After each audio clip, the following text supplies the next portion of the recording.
Hello everyone, ஆட்டுக்கால் பாயா recipe பார்க்கலாமா? ஆட்டுக்கால் வாங்கி வேக போட்டிருக்கோம்.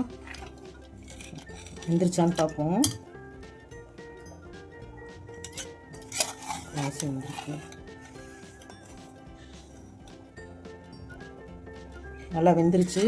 கைப்பிடி அளவுக்கு வெங்காயம், ஒரு சின்ன தக்காளியில் ஒரு 3 தக்காளி எடுத்து வச்சுருக்கேன். இது நைஸாக அரைச்சிக்கிடுவோம். இது தாளிக்க கருவேப்பிலையும் சின்ன வெங்காயம் நறுக்கி வச்சுருக்கு.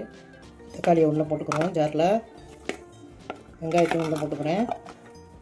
4-5 முந்திரி பருப்பு எடுத்து இப்படி போட்டுக்கிறேன். இது கறி மசாலா 6 ஸ்பூன் போட்டிருக்கேன். நீங்கள் உங்களுக்கு எவ்வளோ தேவையோ போட்டுக்கணும்.